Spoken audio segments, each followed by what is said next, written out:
Mahal ko ang aking bayan, pagkat utang ko rito at magiging utang pa ang aking kaligayahan.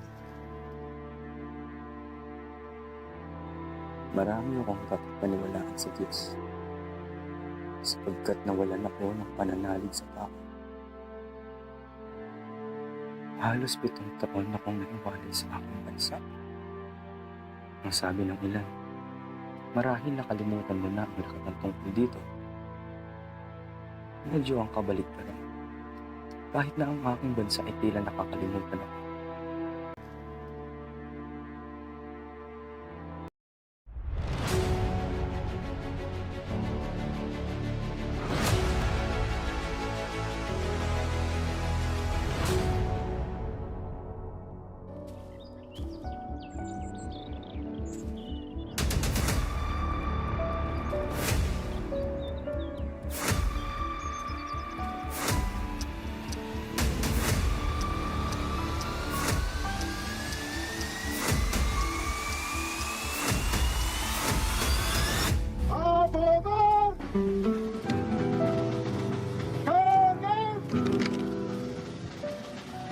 Apunten! Consumado mes!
Ayan ang aking sinasabi, huwag yung tularan ng buhay wasak. Kayo ay mga Indyo, talagang matitigas ang ulo ninyo. Magbalik loob kayo sa Diyos. Habang kayo naglalasing at nagsasaya, susunog na ang mga kaluluwa at sa impyerno. Mamamatay kayong lahat. Wasak na wasak! Wasak na wasak!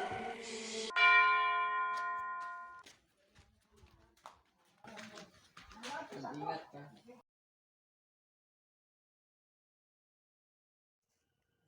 Ayos na ba yan? Ito ang ating gamitin dahil ang makinang ito ay tinuro ng ninuno ni Ibarra na si Don Saturnino.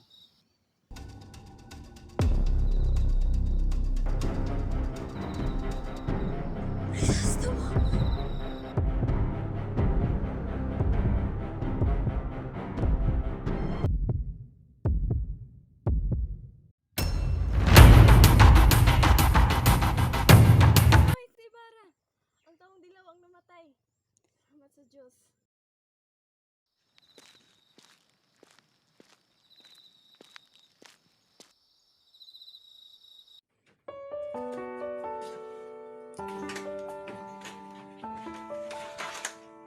Maria Clara, kumusta ka? Bigla kang nahimatay kanina. Ayos lang ako kasi nasa mabuti ang kalagayan. May mambubukid ang hanap sa iyo, Ginoong Kristosto mo. O siya, papasukin mo dito sa aking tanggapan. Iligtas niya ang buhay ko. Kakaunti pa lamang ang binabayad ko. Wala ko kayong dapat ipagpasalamat. Ito ako rito para may ipagkaiusap sa inyo. Magsalita kayo.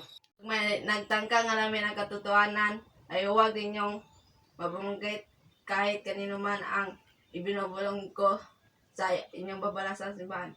Huwag kayong mag-alala. Alam kong kayo ay pinag-uusig, ngunit hindi ko kayo isusuklo. Para sa iyong kaligtasan, kailangan ipalagay ng mga kalaban ninyo na kayo ay sobrang pabaya o sobra sa pagtitiwala. Kayo ay hindi isang magbubukit o isang piloto lamang. Akala kayo na gumagawa ng isang makabuluhang gawain. At sa inyong nakaraan, ang inyong ama at inyong ninunong lalaki, kaaway kayo sa mataas at mababang lipunan. Kilala mo ba mga kaaway ko? Ko ang isa kakamatay lamang. Kaya nalaman kong may binabalak na masama laban sa inyo. Sa usapan ng isang di kilalang nawala na lamang karamihan ng nagtitipong tao. Kinalulungkot ko ang taong iyon ay namatay. Sana may mga bagay pa kong nalaman tungkol sa kanya. Siya po ay buhay, ay maaaring nakaiwas sa kamay ng bulag na katarungan ng tao. Ang Diyos ang siyang humatol sa kanya. Ang Diyos ang pumatay sa kanya. Ang Diyos ang tanging hukom. Naniniwala ka ba sa milagro? Kung naniniwala ako sa milagro, sana ay di po ako maniniwala sa Diyos.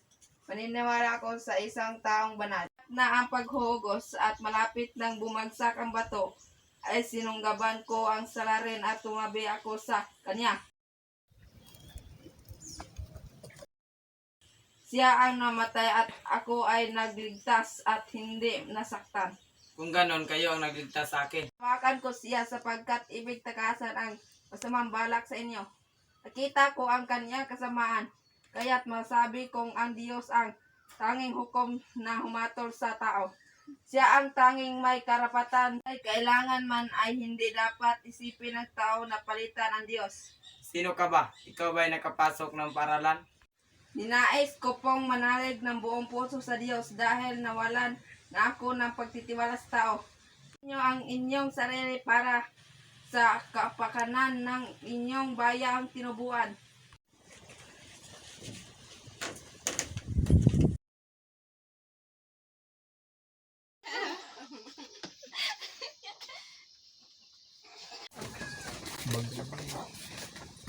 Meron po kayong sulat, Kapitan Tiago. Aalis muna po ako.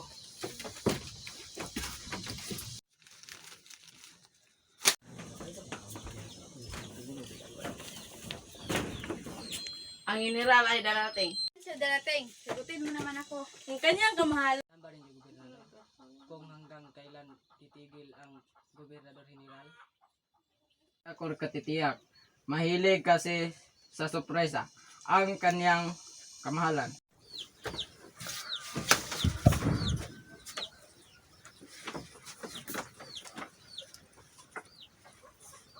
May mga tao talagang walang mudo. Okay, uminom na tayo. Ang mana sa kanyang ama, kaya nga siguro siya ay namatay. Isos mo!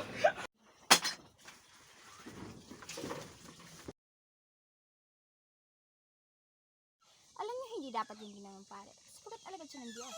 Dapat ginawa iyon sa nakakawalang respeto ito sa mga tao. Siguro dapat sana ay nabaan niya ang respeto sapagkat siya ang nakatatanda sa kanila. Nakita niyo ba ang isang pisang Kastila na umalis sa Castilla? Kaninang umaga, habang listen si Padre Damaso. Oo, nakita namin si Padre Damaso. Buti nga ang ginawa niya. Oo nga, wala ko sino man ang may kakapatan na humamak ng ala-ala sa isang namuyapa na. Ano kaya ang maaaring naging karuso sa kanila? Ay, hayaan niyo na magmamasid-masid na lang tayo.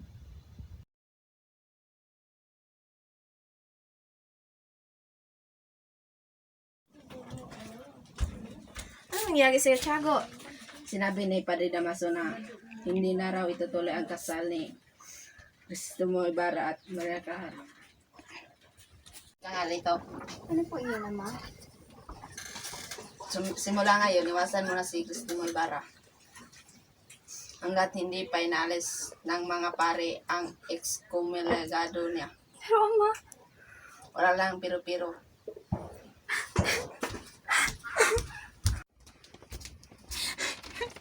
Ayos lang yan, Maria. tahan na. Mo ay umiiyak lang kapag siya ay naglilihi.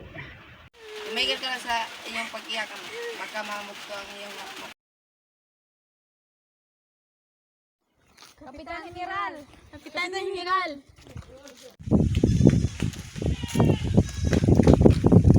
Kinasisiya kung makadaog palad kayo, Ginoong Ibarra. Iyong anak at kay kisig ng iyong kain Kapitan Tiago. Maaari pa ba akong ninong sa inyong kasal? Ang hangarin mo sa bayan, Ginoo. Ang tangi ko pong hangarin ay ang kaligayahan ng aking bansa, kaligayahang utang sa inang bayan, at sa mga pagsisikap ng aking mga kababayan. Ako'y natatakda ng umalis sa susunod na buwan. Tuhan ay kakaiba, kaya't sumama ka sa akin sa Europa. Salamat sa iyong papuri, Kapitan General. Ngunit kailangan kong manirahan kung saan buhay ang aking mga magulang. Pupuntahan mo si Kapitan Tiago at pupuntahin mo rito. Puntahan mo si Maria Clara para malaya kayong makapag-usap.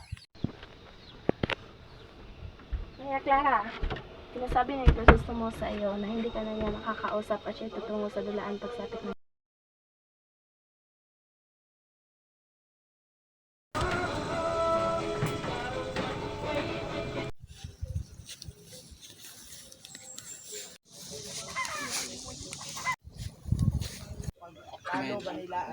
Ang gobernador, ang pagpalo ba nila ay bilang pagpaparusa sa kanilang kasalanan o para sa pansariling kasiyahan lamang? Tama kayo, Ginoong Ibarra. Ang pagpapamalas na ito ay barbalismo ay nakaiilang sa mga dayuhan. Dapat ay pinagbawal natin ito.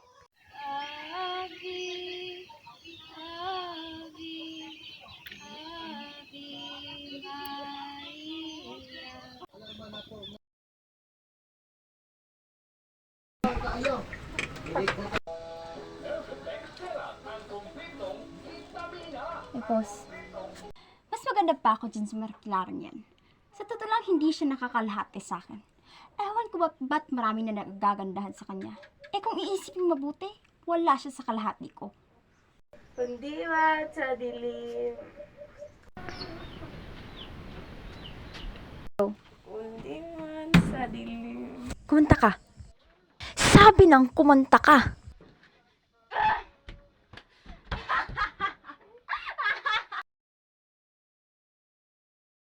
Alam ba ninyo, kung tasyo ako'y bibitaw na sana sa aking tungkulin, ngunit hindi ako pinayagan.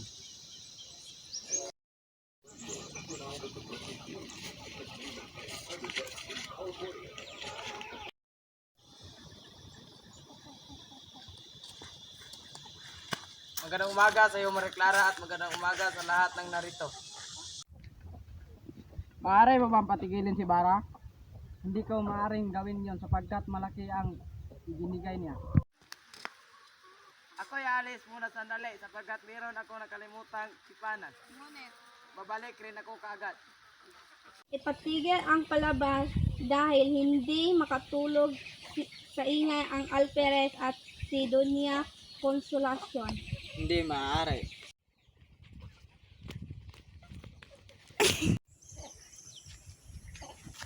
Resource mo! Patigilin mo sila. Tumigil kayo! Tumigil kayo!